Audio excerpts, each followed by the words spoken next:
I knew something was wrong before I even opened my eyes. You ever have one of those mornings where your brain catches danger before the rest of you wakes up? That was me. At first, it was just a smell drifting through the bedroom window, sharp, bitter, chemical, not the kind of smoke you get from somebody burning brush out in the country.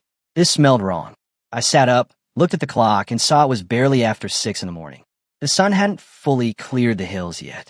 Everything outside still had that pale gray color that makes the world feel half asleep. Then I smelled it again, stronger this time. I threw on my jeans, stepped onto the back porch with a cup of coffee I hadn't even taken a sip from, and that's when I saw the smoke rising beyond the tree line. My stomach dropped immediately. The smoke was coming from my property. I didn't think. I ran. I cut across the field behind my house, nearly twisted my ankle in a rut I'd driven over 1,000 times before. My coffee hit the ground somewhere behind me. Didn't matter. Nothing mattered except getting there. The shed sat near the far edge of my land, tucked against a line of old oak trees. Well, it used to. By the time I reached the clearing, there wasn't much left to call a shed. The whole thing had already collapsed in on itself. Black beams lay scattered across the dirt. Twisted sheets of metal curled upward like they were still trying to escape the heat. Ash drifted through the air so slowly it almost looked peaceful, which somehow made it worse. I just stood there. Maybe 10 seconds. Maybe 30. I don't know. My brain couldn't quite process what my eyes were seeing. That shed had been there longer than I'd owned the property. Hell, it had been there longer than some of my neighbors had been alive. My father stored tools there.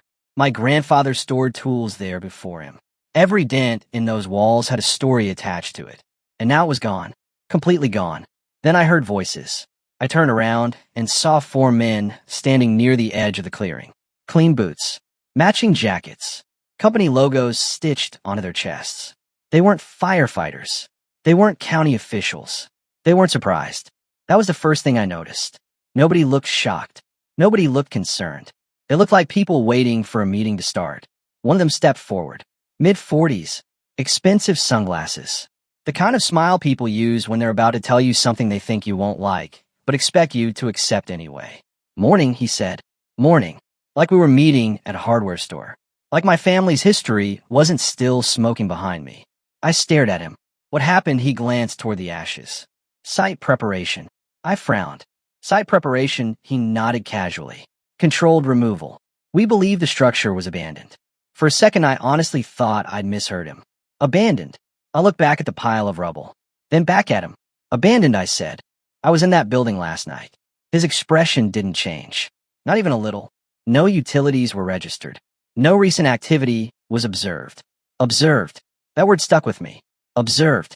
Like they were talking about wildlife. Like my property was something they'd studied from a distance and decided didn't matter. I looked past them toward the ridge overlooking my land. That's when I noticed it. A brand new luxury development sitting above the valley. Glass balconies. Modern architecture. Floor-to-ceiling windows. $1 million views. Suddenly everything made sense. My shed wasn't the problem. The view was. From those upper units, my old shed sat directly in sight. Not enough to block the scenery completely, but enough to ruin the image they were selling. And somebody, somewhere, had decided removing it would be easier than asking questions. I remember feeling strangely calm. Not because I wasn't angry. I was furious. But the anger hadn't reached the surface yet. It was deeper than that. Heavier. Like a storm gathering somewhere far out at sea. The man kept talking. Something about misunderstandings. Something about assumptions. I barely heard him, because standing there, watching smoke rise from what used to be part of my family's life, I realized something important. These people didn't think they'd done anything wrong. They genuinely believed they could make decisions for somebody else's property and never face consequences. And right then, as crazy as it sounds, I stopped being upset about the shed. Instead, I started wondering what else they'd overlooked. Because people who move fast enough to burn down another man's building without checking ownership records usually miss more than one thing.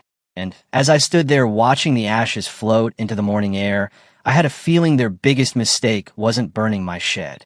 Their biggest mistake was assuming I wouldn't look any deeper. For the next couple of days, I barely talked to anybody. My neighbor Earl came by that afternoon carrying a six-pack and the kind of sympathy country people offer when they don't know what else to do. We sat on my porch watching the sun go down over the valley. He listened while I explained what happened, and when I finished, he shook his head slowly. "You gonna sue him?" he asked. I remember staring out toward the ridge where those shiny new buildings sat glowing in the evening light. "Maybe," I said, "but first I want to know exactly what they did." Earl laughed. "That's a dangerous sentence." Turns out he was right. The following morning, I started digging through old files. Not because I had some brilliant legal strategy. Honestly, I was just trying to figure out whether I had enough documentation to prove what had been destroyed. My office looked like a tornado hit it. Boxes everywhere. Old maps. Property records. Survey reports. Receipts from projects I'd forgotten I ever started. Around lunchtime, I found a thick folder buried beneath a stack of tax documents. The label was faded, but I recognized it immediately. Years earlier, my Uncle Russell had practically forced me to keep copies of every planning document connected to the land around my property. At the time, I thought he was being paranoid. Uncle Russell had spent decades dealing with zoning disputes, permit hearings, and county boards. He trusted paperwork more than people. One day, he'd always say, "Somebody's gonna wish you didn't keep records." Well, one day had arrived. I spent hours reading. Most of it was boring enough to cure insomnia. Pages of technical language, survey coordinates, environmental assessments, regulatory conditions. But somewhere around page 73, I found something interesting. Then I found something important. Then I found something that made me sit back in my chair and stare at the ceiling for a solid minute. There it was, my shed, not buried in a footnote, not vaguely referenced, specifically identified as an existing rural structure located within a designated safety buffer area tied to the original development approval. I read it 3 times just to make sure I wasn't imagining things. The language was clear. Any modification, removal, or alteration of documented structures within that area required reassessment and approval before changes could occur. My pulse actually sped up, because suddenly this wasn't about personal property anymore. This was about compliance. And compliance is one of those words developers love right up until they're not compliant anymore. I called an old friend named Dennis. He worked in municipal planning a few counties over. Smart guy, dry sense of humor. The kind of person who reads permit documents for fun, which honestly should qualify as a medical condition. I explained the situation. There was a long silence on the other end of the phone. Then he asked one question. "You got the paperwork?" "Every page." Another pause. Then he chuckled. "Well, that's unfortunate." "For me?" I asked. "No," he said. "For them." That afternoon, I drove into town carrying the folder under my arm. The municipal office looked exactly like every municipal office in America. Beige walls, fluorescent lights, furniture older than most marriages. At the front counter sat a clerk who looked like he'd spent 20 years listening to people complain about property lines and barking dogs. I explained what happened. At first, he nodded politely. Then I started laying documents on the counter, one after another. Survey maps, site plans, compliance conditions, development approvals. His expression changed. Not dramatically, just enough. The way a doctor looks at an X-ray after realizing the patient wasn't exaggerating. He called somebody from the back office. Then another person showed up. Then another. By the time I left, 3 different departments had copies of everything.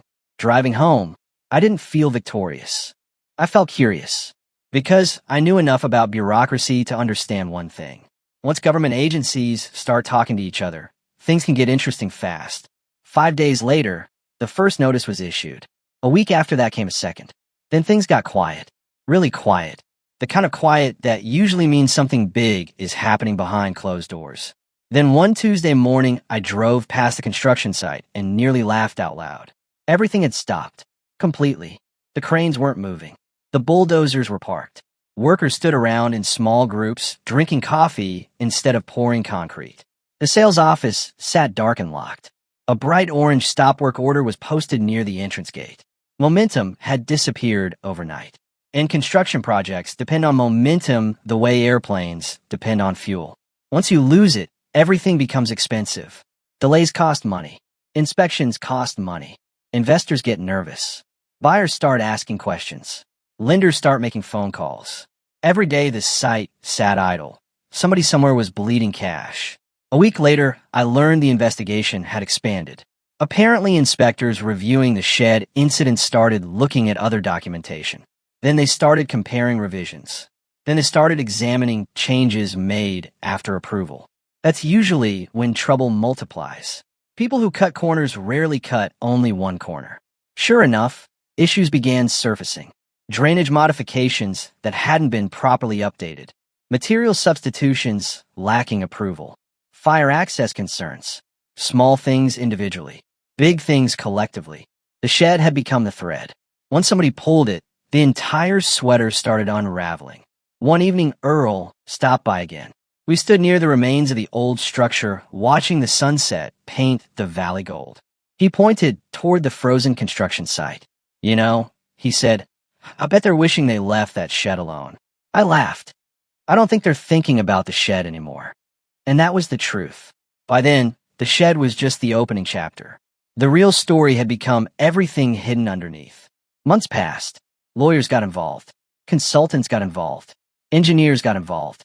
Every week seemed to bring another delay, another review, another hearing. Then one afternoon, while I was repairing a fence near the road, I saw 3 black SUVs pulling into my driveway.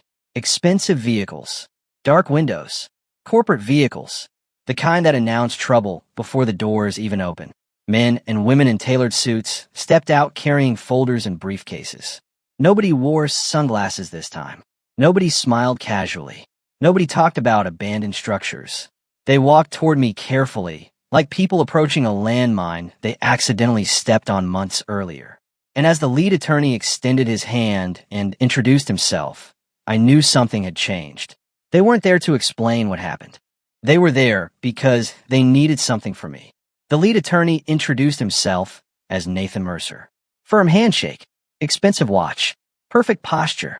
The kind of guy who probably billed more per hour than I spent on groceries in a month.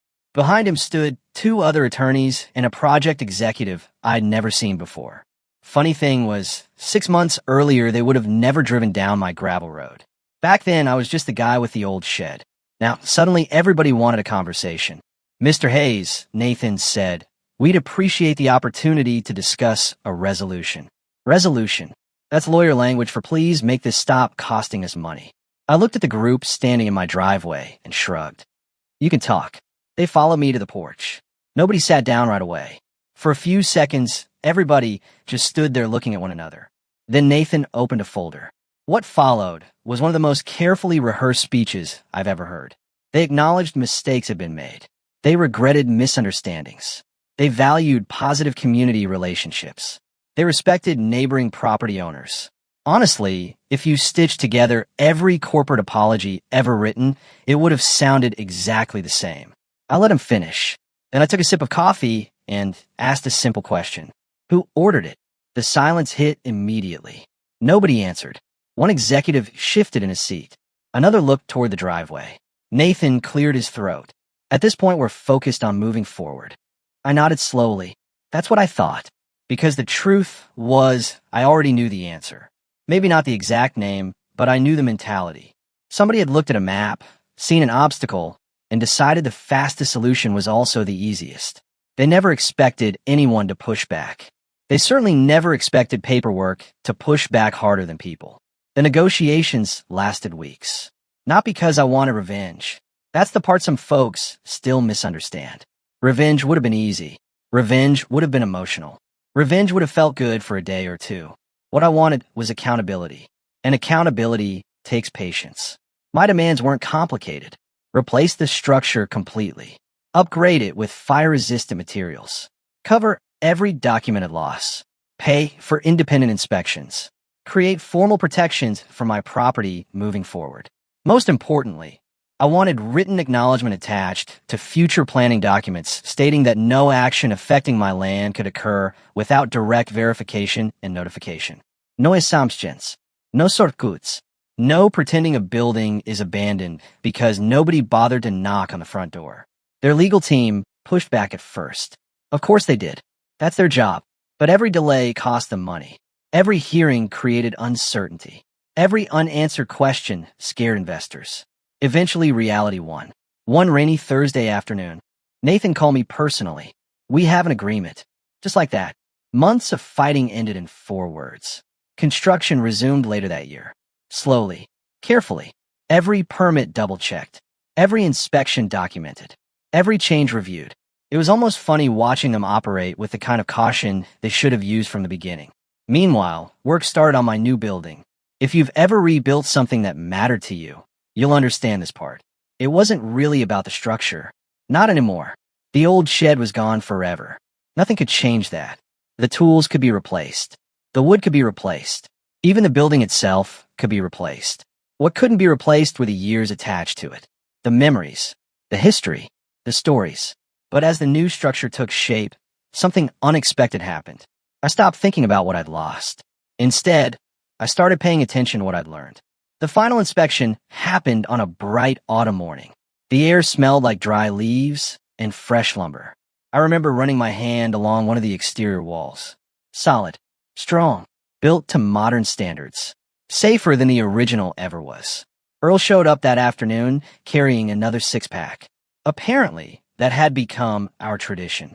We stood there looking at the finished building while sunlight spilled across the valley. Up on the ridge, the development was finally complete too. New residents moved into those luxury units. Balconies filled with patio furniture. Lights glowed through giant windows after dark. Life moved on. Earl took a drink and grinned. So who won? I laughed. Depend who you ask. And that's honestly the truth. If you ask the developers, they'd probably say they solved a problem and completed the project. If you ask me, I'd say they paid a very expensive price to learn a lesson they should have already known. But maybe nobody really won. Maybe everybody just ended up exactly where their decisions led them. Sometimes I think about that first morning. The smoke, the ashes, the way those men stood there acting like none of it mattered. What fascinates me now isn't that they made the mistake. People make mistakes all the time. What fascinates me is how completely they underestimated something they considered insignificant. They saw an old shed. I saw family history. They saw an obstacle. I saw ownership. They saw a shortcut. I saw a line that shouldn't have been crossed. That's the funny thing about power. Most people think power belongs to whoever has the most money, the biggest project, the best lawyers, the most influence. But real power often hides in places nobody notices. A document sitting in a filing cabinet. A signature on an old survey. A regulation somebody forgot existed. A person everyone assumed would stay quiet. The older I get, the more I've realized that small things run the world. Small decisions. Small details. Small acts of respect. Ignore them long enough, and eventually they become very large problems. And if there's one lesson buried inside this whole story, maybe that's it. Never assume something is too small to matter. Sometimes the thing you're overlooking is the very thing holding everything together. Now here's the part that usually starts arguments whenever I tell this story. Some people think I should have pushed harder. They think I should have dragged the case through court and tried to shut the entire project down permanently. Others think I overreacted from the start and should have accepted an apology and moved on. Honestly, I can see both sides. That's why I'm curious what you think. If somebody destroyed part of your property because they believed it didn't matter, would you have handled it the same way? Would you have fought through the system the way I did? Or would you have gone after something bigger? Or maybe walked away entirely? Let me know in the comments. I read more of them than I probably should. And if you enjoy stories about real people, real consequences, and those moments when one overlooked detail changes everything, make sure to like the video, subscribe to the channel, and stick around for the next one. Trust me, stories like this happen a lot more often than most people realize.